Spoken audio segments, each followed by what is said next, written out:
Gente, então bem-vindos a mais uma aula, de teologia do Antigo Testamento. Eu estou muito feliz pela oportunidade de aprender da palavra com vocês, amém? E toda vez que a gente chega nesse ambiente de ensino, a gente já começa a ser renovado ao entrar por aquela porta. Eu não sei vocês, mas comigo é assim, né? E hoje vocês vão estranhar um pouquinho porque não tem o data show. Felizmente nós tivemos um problema nesse domingo e o nosso data show queimou, né? Mas estamos crendo aí na profecia da Patrícia que o Senhor vai nos dar um novo, amém? Ela profetizou agora há pouquinho para mim, né? Só que independente do data show, fiquem tranquilos, porque eu continuarei a fazer os slides, continuarei a botar no Telegram, tudo, nada mudou, né? E como nós temos a apostila em papel, né?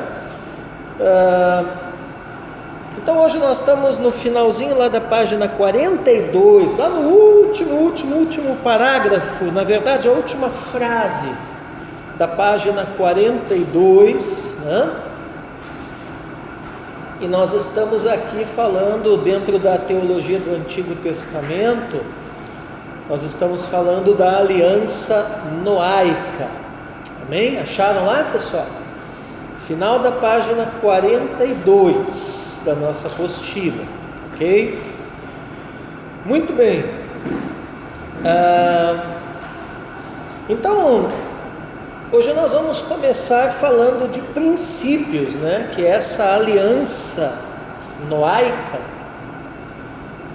estabelece com relação ao governo humano e ao reino de Deus na terra. Sempre é importante levar em consideração que cada um dos representantes, todas essas alianças elas tiveram as suas figuras representativas, Então na aliança edênica, Adão, na aliança noaica, nós temos ali a descendência de Sete, Depois nós vamos entrar aqui no período patriarcal, onde o grande personagem será Abrão, e assim a gente vai, aliança palestiniana, aliança lá monárquica e etc. E cada um desses, na verdade é assim, as gerações onde eles estavam inseridos, viam nesses um mediador da aliança e a possibilidade, de ser aquele que Deus havia prometido a Adão e Eva quando prega o evangelho a eles pela primeira vez lá no Éden, dizendo que o fruto do ventre da mulher um dia viria, e esmagaria a cabeça da serpente, ou seja, anularia todo aquele desajuste, aquele desequilíbrio que Satanás, ao seduzir e convencer a humanidade a desobedecer a Deus, inseriu nesse meio ambiente, nesse sistema de coisas que que antes era perfeito. Então é importante sempre ter isso em mente, Então toda vez, que alguém se destaca numa dessas alianças, o que a geração daquele momento pensava? Olha, será que é ele? Será que é ele que vai esmagar a cabeça da serpente? Será que é ele que vai finalmente trazer a redenção da parte do Criador a nós? E não era. Só que todos estes, parcialmente, eles não eram o Messias, mas eles cumprem, eles têm no seu estilo de vida, eles têm na sua pregação, eles têm no seu exemplo, traços messiânicos, que vão apontando para aquele que haveria de vir. Então isso é mais ou menos como uma nascente de um rio, pastor Miro, que nasce lá um filete de água, e aquilo vai se avolumando, e vai, até que deságua todas, né? Chega numa consumação, num auge, num clímax, que é Jesus Cristo. Então, tem uns princípios aqui, eu estou na página 42, no fim da página, né? Tem uns princípios aqui que a aliança noaica estabelece. Primeiro, o princípio da continuidade da raça. Que raça? Raça humana. Então veja, é Deus em pessoa quem se encarrega de prover a continuidade da raça humana. Se você olhar para Gênesis 9:1, o que diz ali, né? Vamos ler. Deus abençoou Noé e os seus filhos, dizendo: sejam fecundos e encham a terra. Ora, você percebe aqui que eles recebem uma ordem de encher a terra. Por quê? Porque após o grande dilúvio, a população humana, né, do planeta eram 8 pessoas. Imagina um troço desse. Só 8 pessoas vivem na face da terra inteira, né? Eles recebem uma bênção de Deus, né, e uma ordem. Aí já dá para pregar um sermão, pastor Milton. Por quê? Porque se eu fosse você, eu até anotava isso, né? Toda bênção pressupõe uma responsabilidade. Toda bênção pressupõe um chamado. Toda bênção é para ser alguém e, sendo alguém, fazer algo para Deus. Entende, Francisco? Por trás de toda bênção tem uma ordem. Então nós seríamos muito ingênuos em pensar que me abençoa, me abençoa, me abençoa, Senhor, tá? Mas assim, vou te abençoar para quê? Para você cumprir o meu propósito na tua vida? Porque senão, né? Assim, bênção não é enfeite. E tampouco é algo apenas para nós, Rafael. Bênção é algo, é uma potencialização para cumprirmos o propósito dele com a vida de cada um de nós. Está entendendo, Carol? Então olha que interessante. O antigo mandamento, vocês percebem que Deus repete para Noé e os seus filhos o que ele havia falado para Adão em Gênesis 1:28? É a mesma coisa. Sejam fecundos, multipliquem-se e encham a terra. Então, de fato, você percebe aqui que é o quê? Que é uma reinicialização da máquina, é um restart, né? Agora, por que Deus teve que repetir isso? Porque o antigo mandamento, olha que interessante, né? A gente nunca parou para pensar nisso, Patrícia. O antigo mandamento de sujeitar a terra, que havia sido dado a Adão e Eva, né? Não estava mais em vigor. Por quê? Porque o pecado o havia anulado. A partir do momento que eles desobedecem Malaquias, que eles pecam, o que acontece? Né? Eles não são mais quem vai sujeitar a terra, pelo contrário, eles se tornam sujeitos a esse sistema de coisas. É muito correto teologicamente você pensar usando essa expressão que eu estou usando aqui. Toda vez que fala da terra caída, da influência do pecado, da atuação do pecado, dos malefícios do pecado, é o sistema de coisas. O apóstolo Paulo vai usar uma palavra lá quando ele fala daquela hierarquia de principados, potestades, forças espirituais do mal e tal, né? Dominadores deste mundo tenebroso. Ele usa uma palavra que é cosmocrátoras, quer dizer, são os crátoras, os governantes, os poderes, os potentados deste cosmos.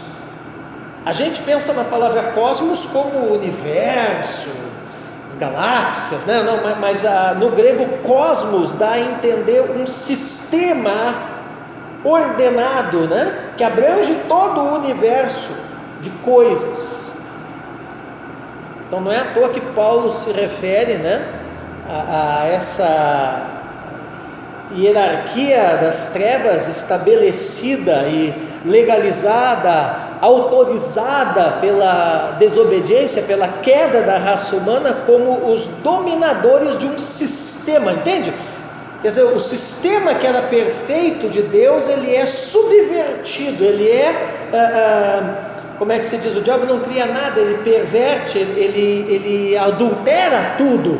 Então esse sistema, ele foi adulterado para o governo de Satanás e seus demônios. E aí o homem da posição de governante passa para a posição de governado. Ok?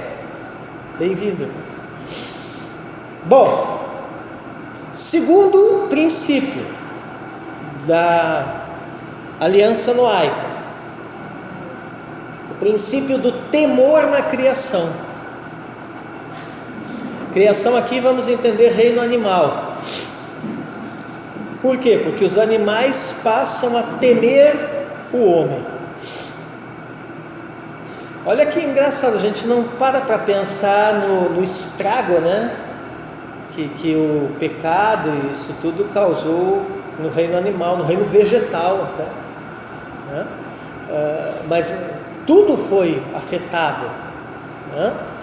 Então anteriormente os animais se sujeitavam voluntariamente. Tanto é que a figura do reino messiânico, do reino milenar, né, que vai, numa linguagem até meio poética, o profeta fala que o cordeiro deitará como um leão e tal. Aquilo ali ele está querendo dizer o quê? Que esse estado haverá uma reaproximação, vamos dizer assim, da natureza do reino animal, né, com o homem, né, e com outras espécies também, outrora predadoras uma da outra, tá? Por que isso? Por que os animais temem e não se sujeitam mais após a queda, né? Porque a dieta foi mudada. O homem passou para uma dieta carnívora após a queda. Então, aí Deus coloca nos animais temor do homem, justamente como um mecanismo de proteção das espécies. Tá? Interessante, né? Então, toda a criação antes da queda era o que? Herbívora. Eu assisti na Netflix essa semana, eu sei que é um filme muito polêmico, teve gente que foi assistir e ficou apavorado, que é aquele filme do Noé. Só que aquele filme do Noé, é claro que eles meio que dão uma distorcida na história, inventam umas coisas ali, mas aquele filme do Noé, ele tem muito a ver com a crítica textual. Tem alguns teólogos da escola liberal que realmente acreditam no que está naquele filme ali. Mas assim, como eu faço com tudo, né? Eu como a carne e guspo o osso, né? Então uma coisa que me chamou muita atenção naquele filme é justamente isso. Tem uma cena que o tal do Tubal-Caim, né, está ali meio que de penetra dentro da arca. Claro que a gente sabe que isso não aconteceu, mas tem um momento ali que né, eles mostram ali que teria sido Cã que teria escondido ele ali e tal, né? E tem um momento que ele tenta convencer o Cã a se tornar um homem como ele era, ou seja, um homem mau, corrupto, né? E ele pega uma cobra, um bicho ali cru assim, e arranca um pedaço e começa a comer, né? E até o Cã diz assim: você está comendo o último exemplar de uma espécie e tal, fica apavorado, né? E ele diz assim: não, isso aí não tem problema nenhum, porque o homem que tem que dominar, né? Nós somos como Deus, como Criador. É muito interessante que naquele filme todas as referências que eles fazem a Deus usando a palavra Criador. O Criador isso, o Criador aquilo, o Criador, né? Então, e destaca muito ali que os descendentes ali de Caim, né, eles eram carnívoros. Tem uma outra cena que mostra ali a metalurgia, as primeiras cidades e tal, o primeiro aglomerado humano, né? E ali mostra todos eles, né, os descendentes ali de Caim, com uma dieta carnívora. E eles diziam que se não comessem carne, eles iriam enfraquecer. Agora, é claro também, isso é uma questão cultural e histórica, né? Não dá para trazer para os dias de hoje, né? Embora vocês vejam que lá na lei judaica e depois, né, no capítulo 15 de Atos, vai ser mantida uma prescrição dietética para a igreja, no sentido de não comer a carne com o seu sangue. Por que isso? Porque as doenças todas, obviamente, estão no sangue de um animal, né? Então, isso acaba sendo uma reminiscência lá desse negócio, associando a queda com o consumo, né, de carne. Talvez o que desagradava a Deus, né, para os churrasqueiros de plantão aqui, não seja o fato de comer a carne, mas talvez a maneira como eles passaram a consumir a carne, com o sangue, né? Por que o Senhor diz isso? Não está isso na Bíblia, não está, só que é uma dedução que eu posso fazer. Por quê? Porque senão depois a lei mosaica não teria tanta preocupação assim em salientar a questão do sangue, tá? Mas fato é que o bicharada você vê que na arca eles estão ali todos, né? Claro, isso é só um sobrenatural de Deus mesmo. Como é que você vai passar ali tanto tempo dentro de um ambiente fechado, no meio de um dilúvio, com provavelmente milhares de animais ali dentro, né? E os bichos não se atacarem, não se matarem e não te matarem também com a tua família. Então, de alguma forma, Deus operou sobrenaturalmente. E pode ser que todos, nesse filme do Noé, mostra que todos hibernaram, não sei, né? É que ali já é um lance mais, né? Não vai se pegar o filme seco, né? Ali eles dão meio que tentam dar uma explicada, né? Entende? Agora, depois que sai da arca e os animais se espalham, né? Você percebe que eles ficam hostis ao homem, tá? Claro, né? Eu não vou querer ser amigo de quem quer me devorar. Né? Os bichos são espertos, né? Então, Gênesis 9:2, olha o que diz: todos os animais da terra e todas as aves dos céus terão medo e pavor de vocês. Tudo que se move sobre a terra e todos os peixes do mar serão entregues nas mãos de vocês. Quer dizer, ao mesmo tempo que terão medo de vocês, né, mas você percebe aqui que há meio que uma autorização, vamos dizer assim, né, no sentido não só de cuidar do meio ambiente, né, do reino animal, mas nas entrelinhas pode-se ver uma autorização aqui no sentido também de deles se alimentarem quando necessário, né? Bom, terceiro princípio da era noaica, princípio da provisão para sustentar a vida humana. Então veja que agora o homem come carne além de vegetais, tá? Então muito cuidado até com algumas coisas que hoje em dia estão muito na moda, né? Por exemplo, o negócio de vegetarianismo. Eu não sou contra quem é adepto disso, mas eu vejo algumas pessoas com isso aí, que aquilo ali parece que virou meio que uma religião para ele. Aí você começa a ver a origem aqui. Quando o cara entra por esse caminho muito radical e aquilo meio que vira uma religião, na verdade é o que? Nas entrelinhas, né? É um esforço da alma dele no sentido de uma autossalvação. Tipo assim, eu vou voltar pela prática dietética alimentar a praticar aquilo que praticava lá antes da queda, E de alguma forma isso vai me beneficiar fisicamente, até espiritualmente. Tem gente que tem essas ideias. Não sei se vocês já viram gente assim, né?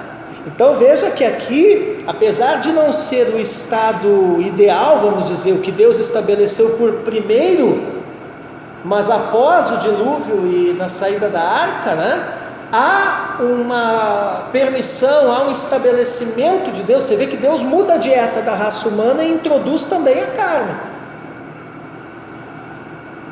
Então Gênesis 9, 3 e 4.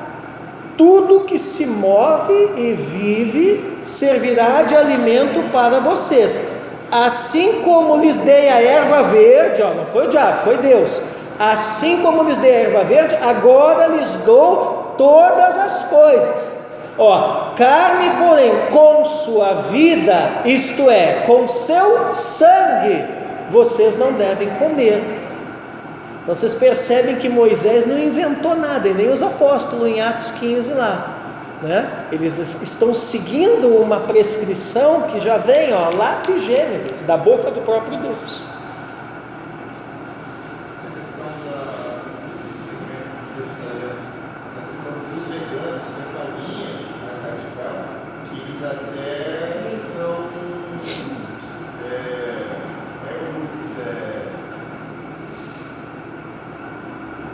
eles abrem mão da sexualidade. Não se relacionam com relações interpessoais, tipo homem e mulher, eles não pensam, não vivem. Uma vertente mais radical do veganismo, ou seja, celibato. Sim. Além da dieta rigorosa, a opção de ser celibato. Os níveis mais elevados. Então. Quer dizer, aí tu começa a ver que isso aí passa a ter um sentido não só de saúde, mas começa a ter uma conotação religiosa, embora o celibato seja bíblico, porque não é uma ordenança, não é uma doutrina, mas é uma recomendação de Paulo, né? Paulo lá no Novo Testamento vai dizer isso, né? Que assim, quem quer se dedicar a fazer a obra de Deus, melhor se não for casado. Por quê? Porque aí não vai ter as preocupações do dia a dia de uma família, de filho e tudo isso, né? Mas é uma recomendação, né? E ele menciona isso uma vez, né? Então ele não é uma imposição a ponto de se considerar isso como uma doutrina. Claro que alguns ramos do cristianismo, né, entraram por aí, né? Mas agora muito cuidado, tá, com essa coisa. Vocês têm que manter a cabeça de vocês aberta. Amém? Então, por exemplo, aqui em Curitiba, não precisa ir longe, né? Aqui em Curitiba, tá, tem um convento, tá? E elas são freiras evangélicas. Elas são uma ordem, né? Elas são adeptas do celibato. Tem também a mesma ordem, tem para os homens, só que aí eu não sei se tem aqui, né? O apóstolo Emerson esteve, acho que ano passado, ano retrasado, fazendo uma visita lá. Pesquisa aí, Malaquias, na internet, o Bosque de Jesus. O convento delas, elas têm um bosque atrás, e esse bosque ele reproduz todas as passagens da paixão de Cristo. E as pessoas vão ali, né? Claro que agora fechou por causa do lockdown e tal, né? Pandemia, mas quando estava tudo funcionando, que elas já são bem idosas, a maioria delas, né? Se não me engano, elas vieram da Alemanha, né? A origem dessa ordem é alemã, né? E aí as pessoas vão ali e elas dão palestras, e à medida que vão levando as pessoas nos vários locais daquele bosque, elas vão ministrando sobre a espiritualidade cristã, tá? É uma ordem que foi fundada pela irmã Basileia Schink. Tem até uns livros dessa mulher, né? Editados por editoras evangélicas, né? Irmandade Evangélica de Maria. Isso, Irmandade Evangélica de Maria, evangélica, né? Elas no fim da Segunda Guerra, quando a Alemanha estava destroçada, né? Então são moças. Elas eram, as fundadoras já morreram, claro, né? Mas elas eram moças no final da Segunda Guerra, né, quando o país estava destroçado, e elas começaram a pegar os tijolos dos escombros e limpar isso, né? E à medida que elas iam fazendo esse trabalho, elas iam pregando o Evangelho e trazendo uma consolação para as pessoas, né? E elas mesmas tiveram um encontro real com Cristo, e a primeira capela, que depois se tornou o primeiro convento delas, foi construído com restos dos escombros da cidade lá destruída. É muito interessante. Eu tenho vontade um dia, não sei se já estão recebendo visitantes, né, mas tu agenda visitas. Elas têm até uma editora de livros e tudo, né? São tipo assim, gente de formação teológica alto nível, essas mulheres. A vida delas é dedicada à oração e estudo, né? E fizeram a opção do celibato, né? Eu tenho vontade um dia de pegar uma van, um ônibus, até botar meus alunos e ir lá fazer uma visita para conhecer esse lugar aí, sabe? Eu estive também há uns 3 ou 4 anos atrás, eu estive num evento da Associação Brasileira de Pastoreio de Pastores em Curitiba, com o Josadaque Lima, que foi também num lugar, né, que é uma outra ordem. Eu não sei se eles são menonitas, anglicanos, o que é, né? Mas são evangélicos. E aí esse lugar, eles têm essa visão do diaconato, o serviço, né? Então eles são mas eles funcionam meio que como também monges, assim, sabe? E aí tem aqueles dentre eles que são casados e tem os que são celibatários. E aí eles se dedicam a servir várias denominações e tal. Eu me lembro que eu comprei um livro até sobre diaconato quando eu estive lá. Muito interessante isso daí, tá? Então, cuidado, porque às vezes a gente pensa que todo mundo no protestantismo é que nem nós, ou que todo mundo que é cristão é protestante, né? E não é bem assim. Tem cristão por aí que você nem imagina. E nós sabemos que a salvação é por arrependimento e fé em Cristo, então eu não posso dizer, né? Dizer não, né? Porque a mulher decidiu botar uma roupa de freira lá e não casar e viver orando e estudando o resto da vida, então ela não é salva, porque não é no meu formato. Cuidado com essas coisas aí. Cuidado, tá? Então, aqui o sangue, entretanto, por representar a vida e também por uma questão de saúde, porque a maioria das doenças está no sangue, né? Mas Roselane é da área da saúde, sabe muito bem disso, né? Não deveria ser consumido. Então Levítico 17:14 está ali a lei, ó. Porque a vida de toda a carne é o seu sangue.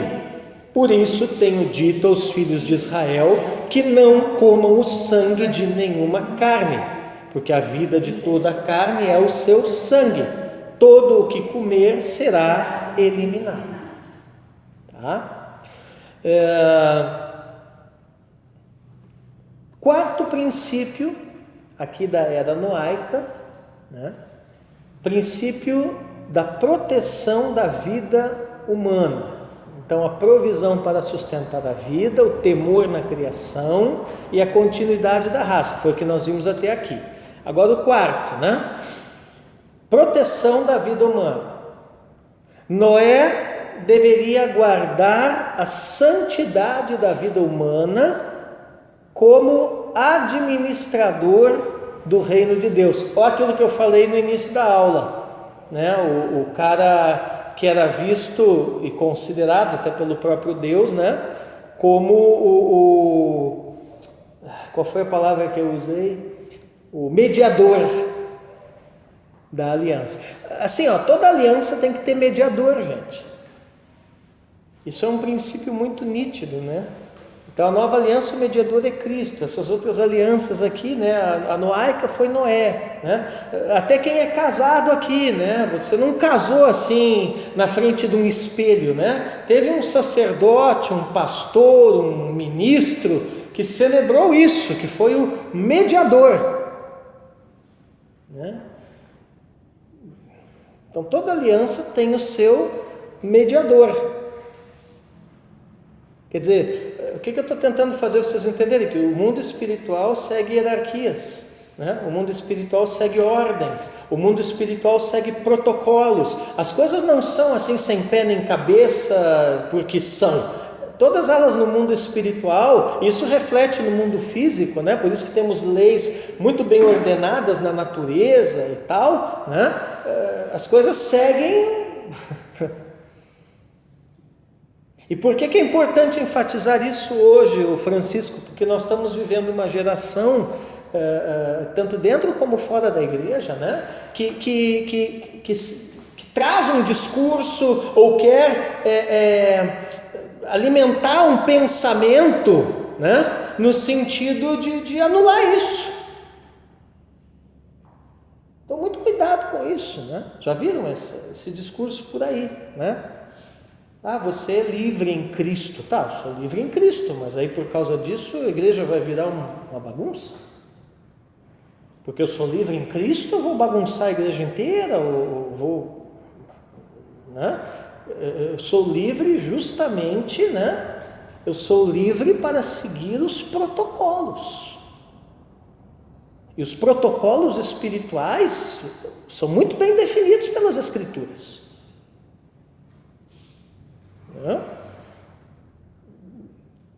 Eu estou assim, ministerialmente falando, né? Eu estou num nível, né? Eu vou para mais de 25 anos de ministério, né? Então eu já estou num nível assim, que a minha cabeça é protocolar. Quer dizer, eu chego num ambiente, a primeira coisa que eu faço, né, é observar, né? Quem é que manda aqui? Primeira coisa, quem é a autoridade aqui, né? E como é que as coisas funcionam. E a partir do momento que eu percebo isso, eu já me submeto, né? Isso é uma coisa muito importante, principalmente quando há um mover profético, né? Então, assim, eu vou dar um exemplo prático para vocês não ficarem me olhando com essa cara assim, que está muito no mundo das ideias. Vou lhe dar um exemplo prático, né? Eu não posso ir lá na igreja do pastor Miro no meio de um culto e receber uma palavra profética para a vida do Francisco e levantar no meio do culto e eu ir lá entregar a palavra para o Francisco. Não. Normalmente é por aí que acontece, né? Mas está errado isso daí. Porque eu não sou autoridade espiritual ali. Mas eu sou profeta. Beleza, eu sou profeta, mas eu tenho que me submeter à autoridade local. Então, qual é o protocolo? Né? O protocolo é chegar no pastor Miro, compartilhar com ele a palavra que eu recebi, né? E ele vai dizer se faz sentido ou não e se ele me autoriza a entregar para o Francisco, ou se ele quer entregar. Aí pronto. Eu falo isso porque eu movo no profético também, além do ensino. Então... eu não consigo fazer esse tipo de, vai direto. Não. Né? A própria Escritura é clara, quando alguém levanta no meio do culto e tal, Paulo vai falar de ordem de culto. Culto não é uma bagunça. Né? Eu estou pregando, já aconteceu de eu estar pregando, né? Uma pessoa levantar com uma palavra de profecia. Só que tem ordem e decência no culto, né? E eu sei que era uma profecia autêntica, só que o espírito do profeta é sujeito a ele, ao profeta, né? O espírito me tomou, aí eu vou esculhambar o culto inteiro. Peraí, né? Amém, irmã? Senta aí um pouquinho. Aí eu termino de pregar, agora a irmã levante e entregue o que você tem para a igreja.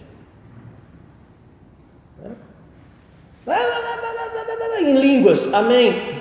Interprete. Porque a Bíblia é clara, quando a profecia é para a igreja, se for em línguas, ou a pessoa interpreta ou tem que ter intérprete.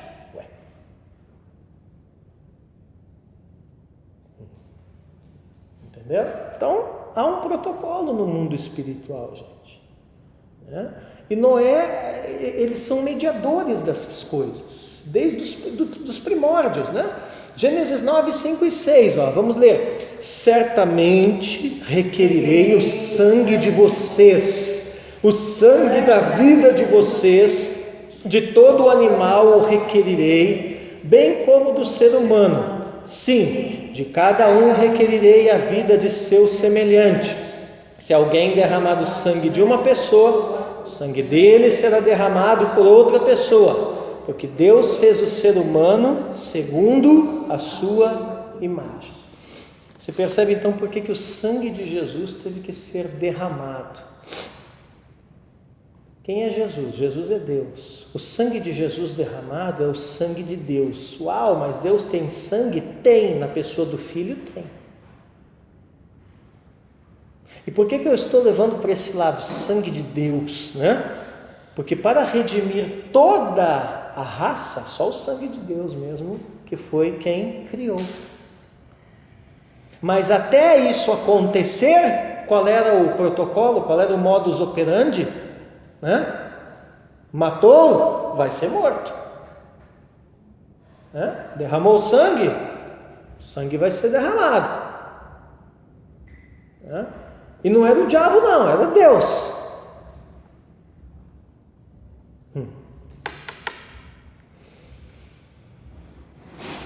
E aqui você vê até a questão que ele fala dos animais, né? O sangue do animal também vai requerer, quer dizer, isso aqui tudo são travas, são pesos e contrapesos, são mecanismos para, tipo assim, barrar, por exemplo, injustiça ou tortura a um animal, o desaparecimento de uma espécie, coisas assim, tá? Essa parte que eu li a respeito do sangue dos animais, né?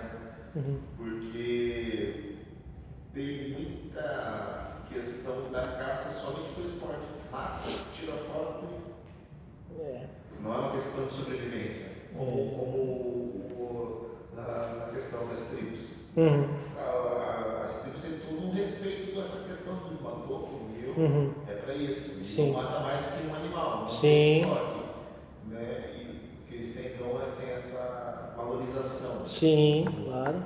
Da questão de que sabe que o animal está dando a vida para que ele tenha vida. Sim, quer dizer que esse negócio só por esporte ou pelo prazer de matar, isso é condenado por Deus, isso é pecado. E esse sangue, caso não se converta, será requerido.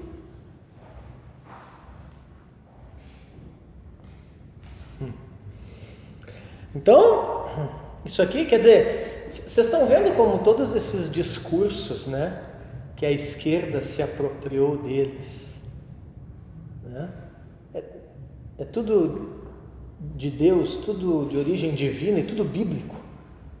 Eles se apropriaram e fizeram desses discursos, dessas pautas, uma agenda política, né? Mas a origem disso é a palavra de Deus, é o reino de Deus, é a igreja. É a origem disso, é Israel, é a igreja.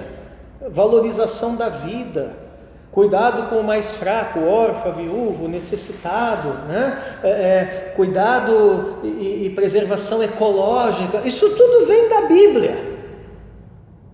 E infelizmente, né, porque a igreja abandonou muitas dessas pautas nas últimas décadas, né? O que o diabo fez através dos movimentos esquerdistas, né? Se apoderou dessas ideias e fez disso uma pauta política. A mesma coisa a área da educação. Por que as nossas universidades hoje, né, estão dominadas ainda, né, por ideias e bibliografias e princípios marxistas, esquerdistas e tal? Por que isso, né? Porque a igreja, que foi aonde começou o ensino universitário, né, as primeiras universidades surgiram dentro das catedrais, né? A igreja parou com o seu mandato educacional. Falou, não queremos mais saber desse negócio aí, de escola e tal, né? Nós só vamos fazer culto, cantar corinho e fazer a corrente das 7 quarta-feira, da vitória. Glória, né? Aí o que aconteceu, né? Cada geração que foi passando, foi havendo um emburrecimento, né? E o diabo percebeu isso, meu irmão. Toda vez que você cede um território no reino, as trevas vão tomar aquele território e vão administrar aquilo ali. Por isso não podemos ceder território. né? Então essa área educacional, Francisco, é um território que a igreja, por falta de entendimento e de responsabilidade, cedeu. O que o diabo fez? Entrou nas instituições de ensino superior, né? E aí o que acontece hoje, né? Tem que orar muito. Eu tenho uma filha universitária, eu sei do que eu estou falando. Tem que orar muito quando você tem um filho numa universidade pública. Por quê? Porque a chance dele sair de lá desviado é muito grande. Muito grande. Ah, a Darlene está fazendo psicologia. A Darlene se meteu num rabo de foguete que ela nem imagina. Tá? Imagina, psicologia. O confronto é diário. Claro. Né? A minha filha foi fazer o TCC agora e a professora, na primeira aula, a professora que está fazendo a orientação do trabalho dela, né, disse o seguinte: não, tudo bem, Rebeca, só que o pré-requisito é assim, o teu referencial de pesquisa tem que ser da esquerda. Só que eu ensinei ela a não bater de frente com esse pessoal, né? Aí ela veio me dizer isso, eu disse: não, beleza. Eu disse: não, beleza, usa o referencial que ela deu, né?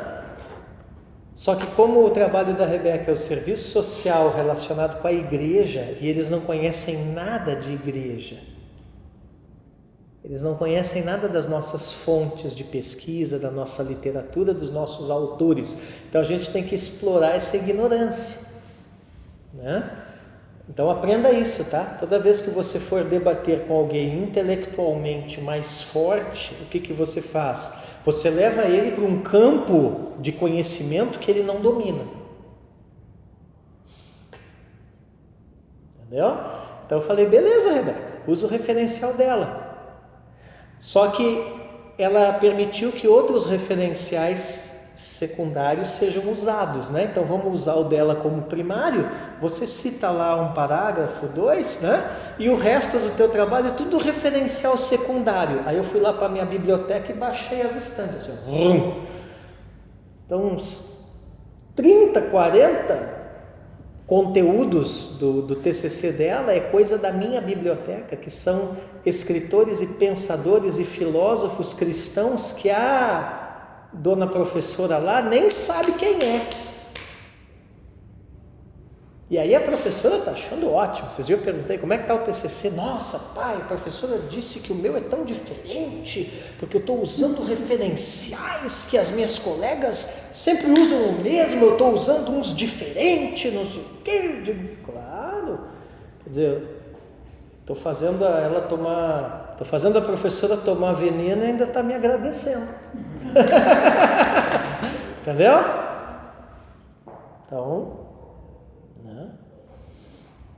Claro que isso tem um custo, né? Só uma coleção que eu comprei para ela começar o TCC foi 300 mangos. Mas tudo tem um preço, inclusive conhecimento. Então, é a valorização da vida, tá? Então, quando os esquerdinhas vêm com essas conversas para vocês, vida, ecologia, rapaz, você está atrasado, a igreja já faz isso, ó, desde que o mundo é mundo, meu filho. Entendeu? É vocês que não sabem. A vingança não deveria ser executada por qualquer um, mas sim pela autoridade governamental estabelecida. Olha aí, ó, o princípio do governo, do Estado, aplicando a lei. Romanos 13, verso 4, olha o que Paulo diz: pois a autoridade é ministro de Deus para o seu bem, mas se você fizer o mal, então tenha medo, porque não é sem motivo que a autoridade traz a espada, pois é ministro de Deus, vingador, para castigar quem pratica o mal. Então,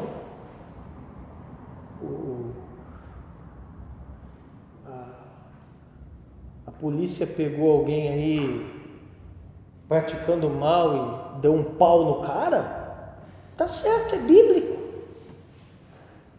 Polícia é isso mesmo, né? Hoje não é mais espada, um cacetetezão, né? Mas traz o porrete para corrigir quem pratica pratica o mal.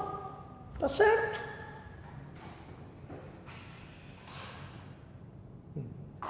Né? Brabo é quando é filho de crente, né? O crente desviado. Né? Entendeu? Uma vez eu tive que chamar a autoridade no portão da minha casa para um pastor desviado. Imagina. 3 horas da manhã derrubando o portão. A Roselane lembra que ela e o Hélio que me ajudaram naquela, né? Derrubando o portão da minha casa com os bolsos cheios de droga. Alucinado inteirinho, né? Aí depois me disse que queria fazer um ato profético, queimar as drogas lá no meio do meu... Irmão, olha a minha cara, vê se eu tenho cara que vou estar queimando droga 3 horas da madrugada no meio do meu pátio, só se eu for doido, né? Entendeu? Meu irmão, nessas horas 190. O guarda chegou lá, ele quis rachar, já deu um bufetão na orelha, encostou na parede, já achou os negócios nos bolsos e tal. Aí me chamou, eu saí para fora, expliquei a situação, né? Ainda levou um sermão do policial militar, né? Porque o problema é quando ainda é arrogante, né? Levou um sermão, né? E aí o policial disse: o que o senhor quer que eu faça? Né? Eu vou dar essa, né? Porque o senhor me falou quem ele era e tal, né? Então vou dar essa chance, porque isso aqui é flagrante, né? O que o senhor quer que eu faça? Eu disse: não tem um albergue, um lugar...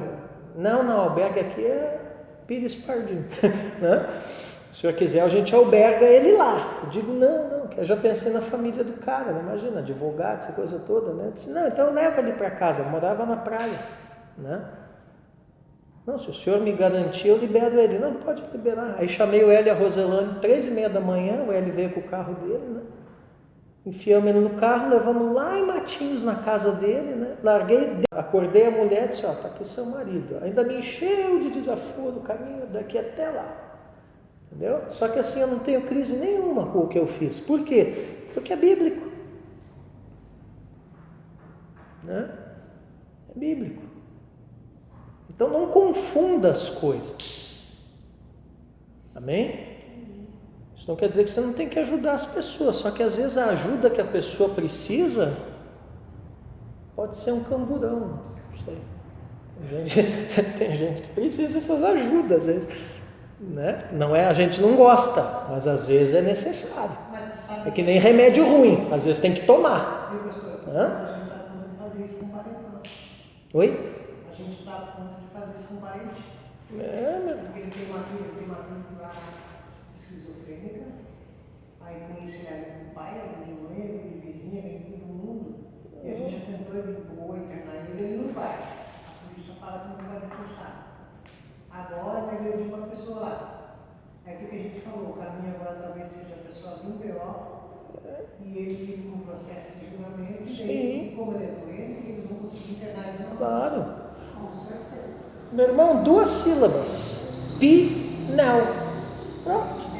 Injeção zona aqui de calmante no pescoço, camisinha de força, ambulância, tchau e benção. Teve uma vez que eu morava ali naquele valão da Becker ali, né? A Cristina lembra, né? Era demônio, meu Deus do céu, e nós lá expulsando o demônio quase um mês na casa da mulher, e o demônio não saía. Eu digo: alguma coisa está errada com esse negócio aí, né? Aí um belo dia nós estava lá, né? E o marido, pois é, pastor, é que ela tem uns probleminha aí na cabeça e faz um tratamento. Eu olhei para a cara dele assim, deu vontade de moer, né? O miserável não me contou antes, né? Eu digo: ela está fazendo tratamento? Não, ela parou de tomar os remédios. Eu digo: pronto, não é demônio, é pino frouxo, né? Pino frouxo. Aí falei para ele: e como é que é? Não, pois é. Faz assim, amanhã quando ela ficar endemoniada, então tu não me chama, tu leva ela no médico. Levou ela endemoniada para o psiquiatra, chegou lá, o psiquiatra tirou o demônio dela rapidinho. E ainda já saiu com encaminhamento. 1 mês de Pinel em Curitiba, voltou liberta, que era uma maravilha. Fui até tomar um café lá depois. Entendeu? Então tem coisa que é problema de ordem espiritual.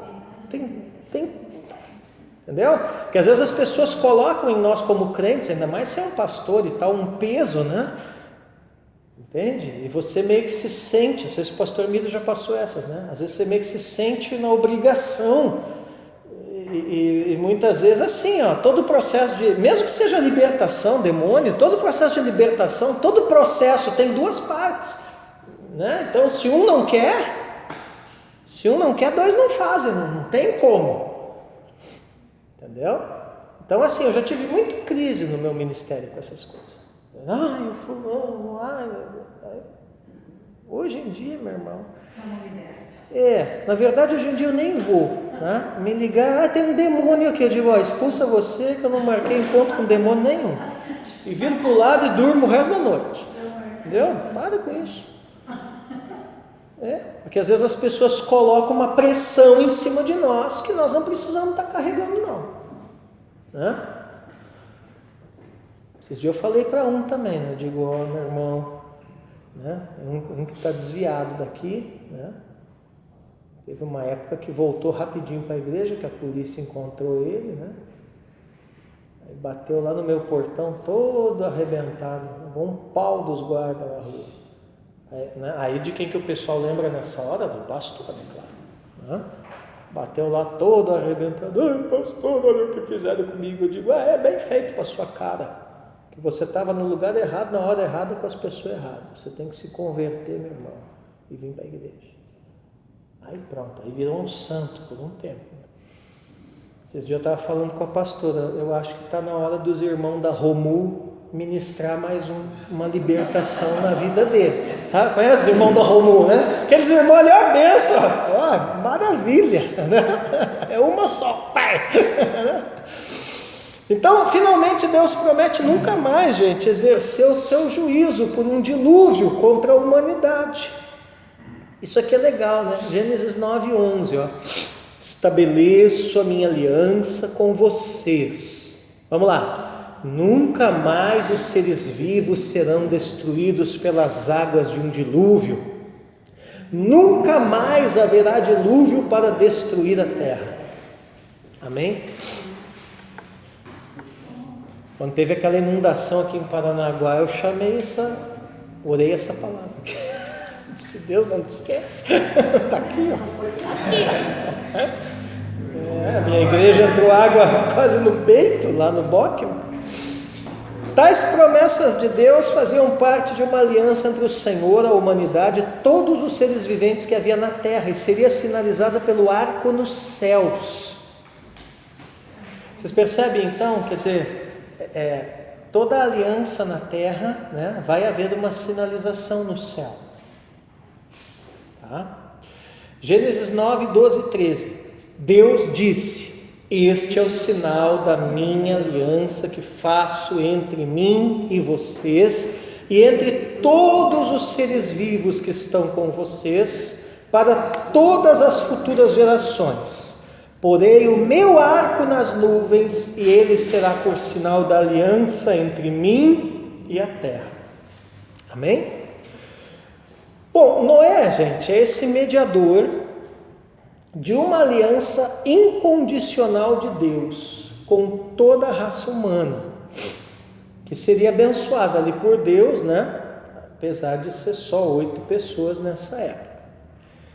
Com essa redução da humanidade, Deus indica que Ele vai abençoar novamente o homem. E da onde vem essa bênção futura? Pela descendência de Sem, né? Lembra os filhos de Noé? Cã, Sem e Jafé, né? Gênesis 9, 26. E continuou: bendito seja o Senhor, Deus de Sem, e Canaã lhe seja servo. Tá? Canaã ou Cã, tudo a mesma coisa. Isso indica um estreitamento da linhagem mediadora. Essa declaração, bendito seja o Senhor, está indicando uma coisa: a fé pode ser preservada, né, entre os semitas. Quem são os semitas? Os descendentes de Sem. Todos aqueles povos do Oriente Médio. E se você for olhar, uma coisa interessante, né? Porque de fato, seja na religiosidade judaica, seja na religiosidade islâmica, que é os primos, né? Mas, né? Seja na religiosidade, os turcos, ali, os armênios, que é o catolicismo, a igreja grega, a igreja ortodoxa, né? Mas todo esse pessoal descendente de Sem, eles são um pessoal extremamente religioso. Né? Da onde que vem isso?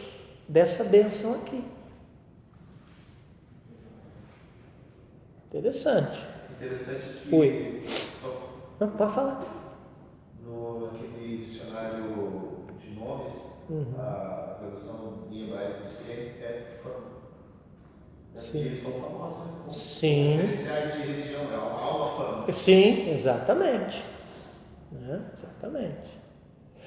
Quando a gente analisa a profecia de Noé, onde que está essa profecia? Gênesis 9, 25 a 27. Né?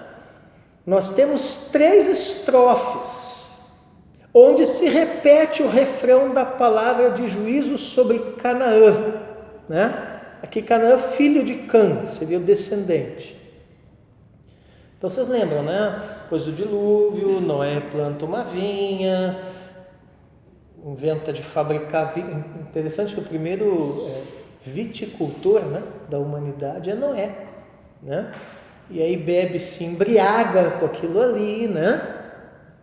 E aí é uma coisa meio nebulosa, porque assim, ele se embriaga e fica nu, né? E os filhos cobrem a nudez do pai, com exceção de Cão, o Cã. Você vai dizer, tá, mas isso assim era uma coisa tão grave, né? Talvez pela questão da quebra de honra, né? Eu já vi umas interpretações muito esquisitas, que Cã teria até se aproveitado sexualmente do pai. Mas isso é umas viagens, não acredito nessas loucuras aí, né? Isso é coisa de teólogo liberal, né? Mas, pena que não tem o data show, que eu botei uma gravura aqui, mas depois vocês vão ver quando eu botar lá no Telegram. A ideia é que eles pegam uma coberta, né? E botam assim nas costas e vão andando de costas e jogam sobre o pai, né? E Cã não teria participado disso e tal, e teria zombado da situação de Noé. Eu creio que é isso, que o ver a nudez ali está relacionado com, de alguma forma, zombar da situação de fragilidade que o pai estava, né? Ele foi o primeiro a ver, né? Ao invés de cobrir, foi com... Exatamente, né? Expor. A ideia ali é que a maldição é uma consequência de uma exposição indevida do pai. Você vai dizer, mas por que era tão grave isso? Porque não se esqueçam, o pai era o mediador da aliança. Você sabe que eu estava meditando sobre isso? A respeito de que a gente, às vezes, tem muitas pessoas têm o costume de expor coisas relacionadas à família, esposa, esposo, irmão, coisas de gente muito próxima, e acaba fazendo, descobrindo essa nudez. Sim, exatamente. Coisas que era para ficar só entre os laços familiares. Sim, ou até em termos de igreja, de ministério, né? Isso tem muito a ver. Então, quando Noé volta, né? Ele traz uma palavra de juízo. Olha ali. E disse: maldito seja Canaã, seja servo dos servos para os seus irmãos. Quer dizer, vocês vão ser uma raça de escravos. Isso é uma coisa muito pesada, né? E continuou: bendito seja o Senhor Deus de Sem. Você vê que a única parte aqui da profecia de Noé que cita Deus é quando se refere a Sem, né? Senhor Deus de Sem, Canaã ele seja servo. Aqui ele vai dizer de Deus Mas não é isso, bendito seja Deus, mas num outro sentido, que Deus engrandeça Jafé. Só que você percebe, Jafé, que ele habite nas tendas de Sem. Você percebe que Jafé vai ser grande também, mas vai estar sujeito a Sem. E Canaã vai estar sujeito aos dois. Lhe seja certo. Observando a profecia como um todo, se percebe que a primeira estrofe é voltada para Canaã, a segunda para Sem e Canaã, e a terceira para Jafé, Sem e Canaã. Você vê que é uma progressão, isso aqui é um aspecto poético, tá? Porque essa profecia está escrita em linguagem poética lá no original. Um olhar mais apurado revelará que Deus prometeu a Sem uma bênção especial: habitar nas suas tendas. Que Deus engrandeça, né? Bendito seja o Senhor Deus de Sem, e que Canaã lhe seja servo. Que Deus engrandeça Jafé e que ele habite nas tendas de Sem. Ele quem? Deus. Se você olhar na sua Bíblia, está com E maiúsculo. Então, haverá essa ordem, né? Sem, Jafé, Cã. Mas também há num sentido de Deus habitar nas tendas de Sem. Quando é que Deus habita nas tendas de Sem? Quando Deus, na pessoa de Cristo, se tabernaculou ou encarnou entre nós. Você percebe então por que Jesus tinha que ser judeu e tinha que vir pela nação de Israel?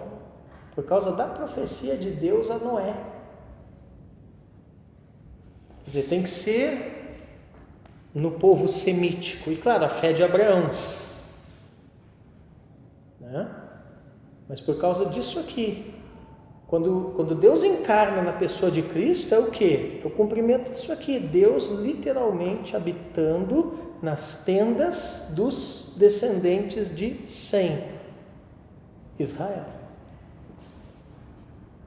O tema, então, a gente tanto ouviu falar a vida toda antissemita é contrário a quem é desse. Exato. Quer dizer, então o antissemitismo é o quê? É diabólico. O que é o antissemitismo? É o estado, o espírito contrário a isso aqui. Isso é bem profundo, né? Porque na questão de sair dessa questão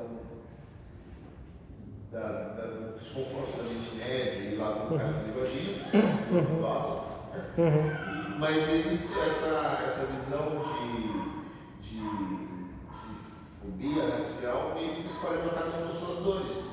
Sim. Mundo, Sim. uns eram antissemitas, outros já como os seus supostos inimigos, realmente alguma coisa, indígena, isso aqui, ou seja, virou cada um com as suas dores. Não tem nada de judeu, mas tem que se pôr aqui então. Sim.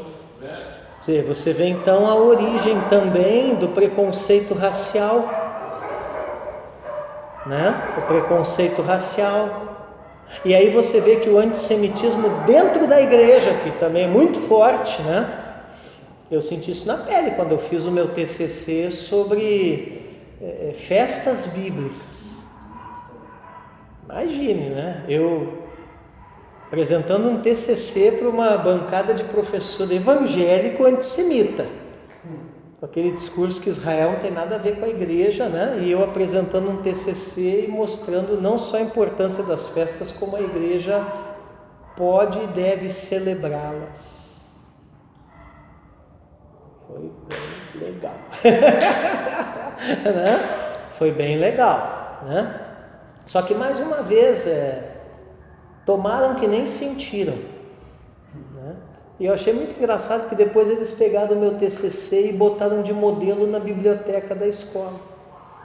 Aí quando os alunos perguntavam, você não tem um modelo para a gente fazer o nosso TCC? Diziam, tem, do professor Alessandro, está lá na nossa biblioteca, pode pegar. Vamos mandar o PDF, eu autorizei, né? Manda o PDF, entendeu? Só que o meu TCC é teologicamente fundamentado contra tudo aquilo que eles denominacionalmente pensam. Vai entender um troço desse, né? Mas é que eu fiz uma fundamentação também tão bem feita, né, histórica, né, que aí contra fatos não há argumentos, você tem que aceitar, né? E a igreja, ela foi começar a se tornar antissemita, na verdade, lá pelo ano 800, por aí para frente da era cristã. Aí que começou a entrar essas ideias esquisitas contra Israel, contra os judeus e tal, porque antes ela não era assim. Tá? Bom, daqui a pouquinho nós vamos fazer um intervalinho, mas deixa eu só avançar mais um pouco aqui, para nós não perder o raciocínio da coisa.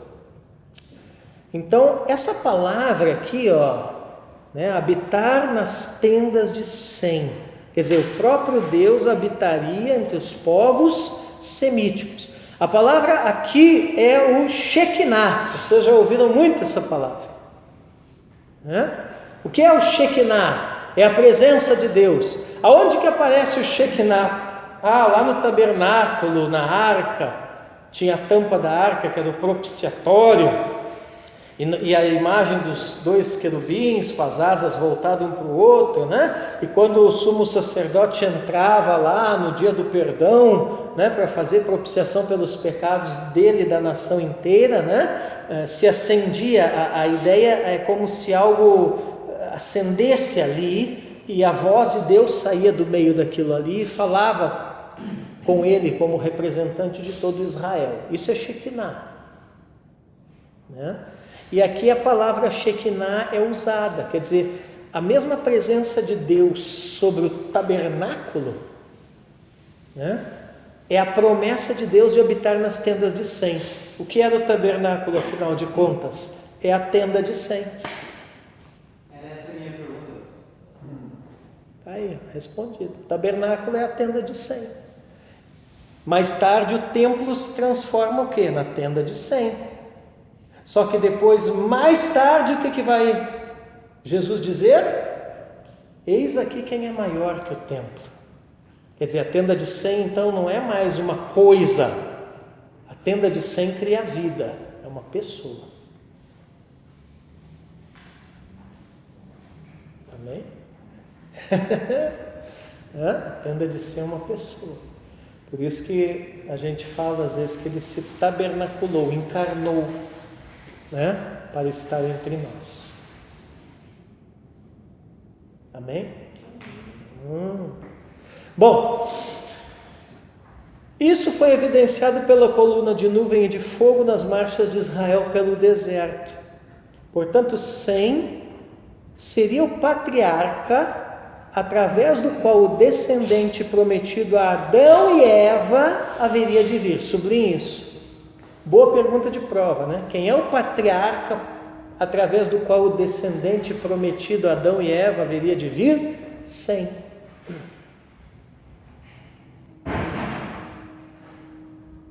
Amém? A profecia de Noé identifica os descendentes de Sem em comunhão com Deus. Quando a palavra Senhor, de Gênesis 9:26, aparece com letras maiúsculas em nossas traduções do Antigo Testamento, é um indicativo do tetragrama do nome de Deus, ali ó, YHWH, é o tetragrama que a gente chama, né? Claro, transliterado para caracteres do nosso idioma, né? Então, quando na sua Bíblia, Carol, aparecer Senhor, tudo maiúsculo, é o nome pessoal de Deus, que na verdade não se sabe pronunciar corretamente até hoje. Os judeus perderam essa pronúncia, só se preservou a grafia. Então as boas traduções usam a letra toda maiúscula, para indicar que ali consta nos textos manuscritos, né, o tetragrama. Isso é importante porque tal nome fala do relacionamento pessoal de aliança entre Deus e a nação de Israel. Êxodo 6:3: apareci a Abraão, a Isaque e a Jacó como o Deus Todo-Poderoso, mas pelo meu nome, o Senhor, não lhes fui conhecido. Tudo isso sugere que o Messias viria por meio da descendência semítica. Os descendentes de Sem são listados na história do povo de Deus. Então, se você pega ali Gênesis 10, 21 a 31, aparece isso, né?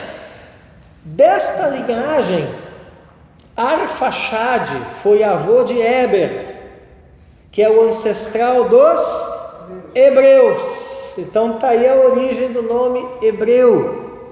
Gênesis 10, 24. Arfaxade gerou Salá, e Salá gerou Éber. E de Éber vem quem?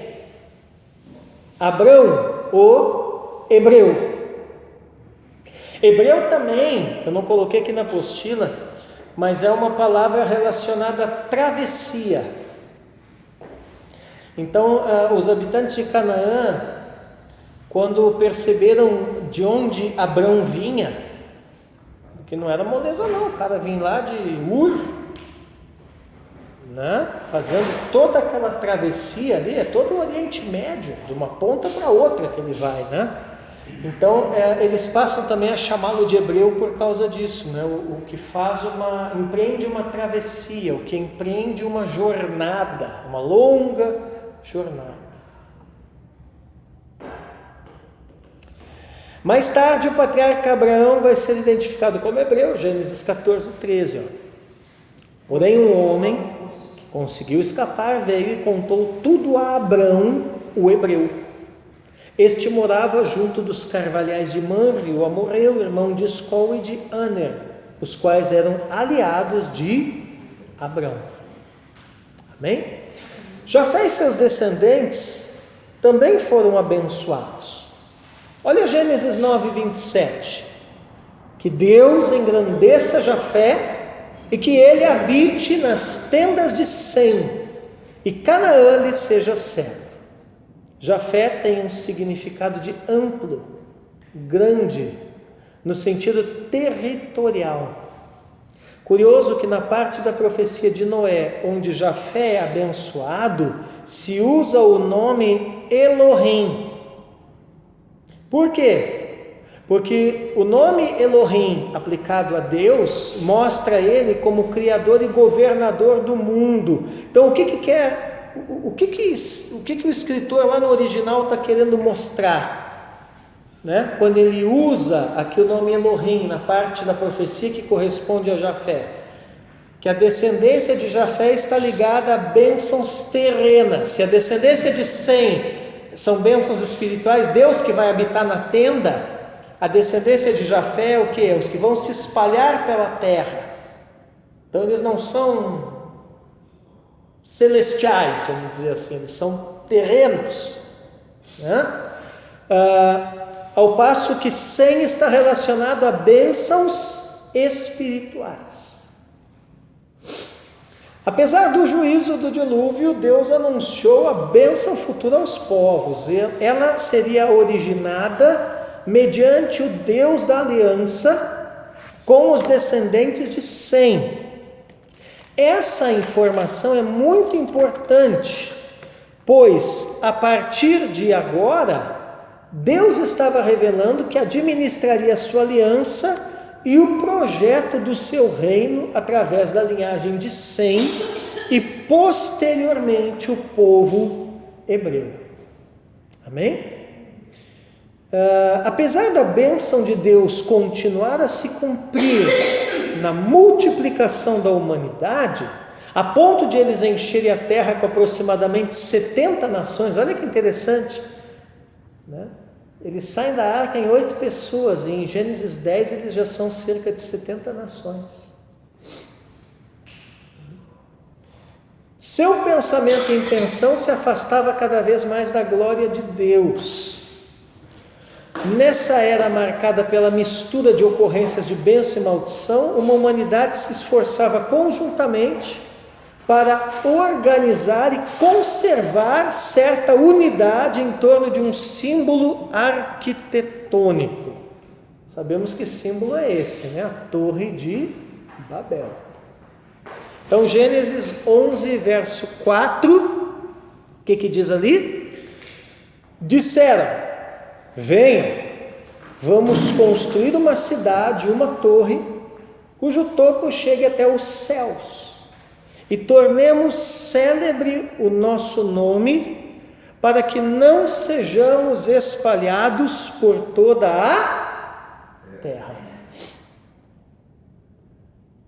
Então, quer dizer, você vê que mesmo havendo esse restart, mesmo havendo Deus habitando nas tendas de Sem, né, e Jafé ali se expandindo territorialmente, aquela coisa toda, mas as primeiras cidades ali, né, após isso, as primeiras aglomerações humanas, né, ainda aquele negócio de ser grande, de ser poderoso, de ser independente, né, de atingir os céus pelos nossos próprios recursos, isso ainda estava presente. Tornemos célebre o nosso nome. Então eles se reúnem ali vai ser Nimrod, Semiramis, né? Eles vão se unir ali em torno de um projeto de poder. Amém? Quer dizer, é a primeira vez, né, que isso é orquestrado assim, vamos dizer, de caso pensado. Então, o que é Babel? Acho até que você devia anotar isso, né? Babel é o primeiro grande projeto de poder, né, oficialmente estabelecido.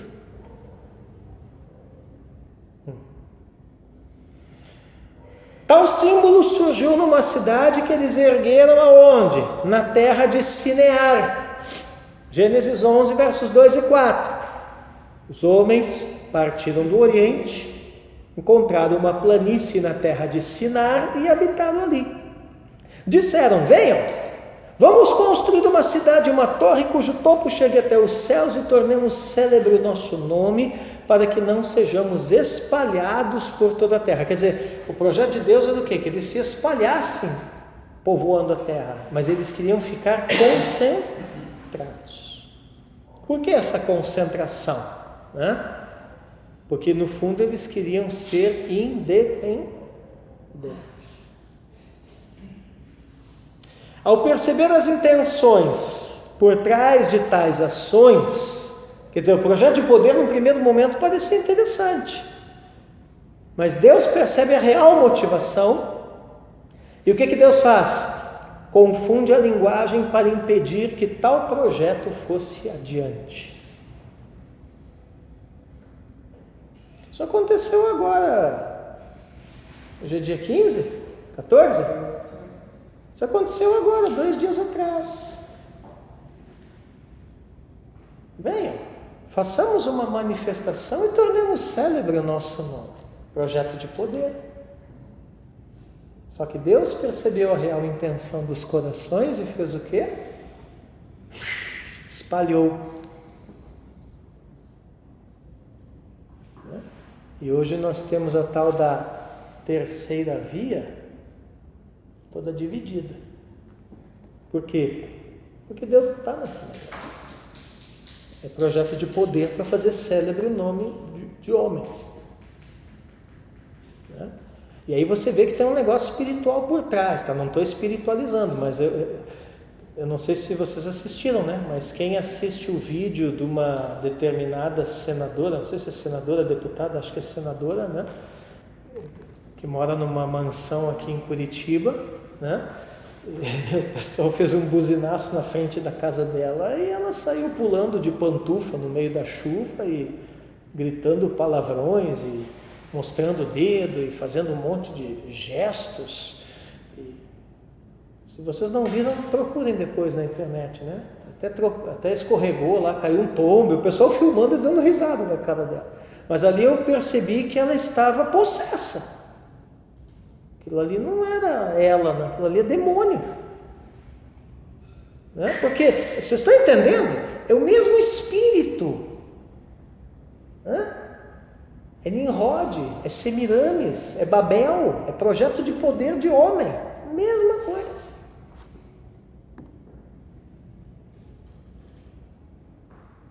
Ou afinal de contas, quando a Bíblia escreve assim, quando o justo governa, o povo se alegra, isso aí é por acaso? É sinal que é possível haver um governo do justo, e que é possível se governar com justiça, e que é possível o povo alegrar-se. Né? Então você começa a perceber, eu estou trazendo uma coisa assim da política dos últimos dias, não sei vocês, mas eu assisto muita coisa de política. O pastor às vezes até briga comigo, você é só política, né? Mas você começa a perceber coisas que vêm de uma raiz lá nos tempos mais primitivos, as mesmas coisas, os mesmos espíritos, as mesmas ideias, as mesmas ideologias, só mudam as caras, só mudam os personagens. Amém? Aqui nesse caso da Torre de Babel, onde começou a idolatria, ou já existia antes? Sim, provavelmente é aqui. Recomeçou. Né? Por quê? Porque na verdade a primeira idolatria, né, é do homem consigo mesmo. E qual era a proposta? Tornar célebre o nosso nome. Tanto é que você percebe que a maior parte das imagens idólatras, elas não são imagens do próprio homem. Interessante isso, né? Então a raiz da idolatria está onde? No humanismo. O que é a idolatria? Nada mais, nada menos que o humanismo misturado com religiosidade. Você pega o humanismo, mistura com religiosidade, bate os dois, sai um ídolo.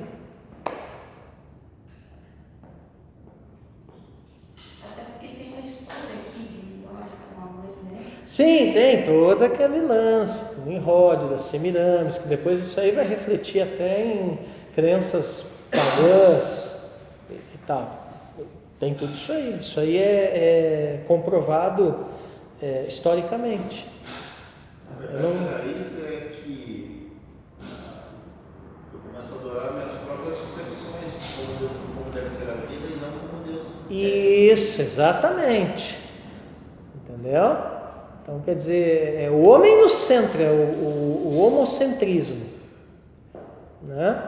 Bom, então aqui, encerrando já, ao perceber as intenções, Deus confunde a linguagem para impedir que o projeto vá adiante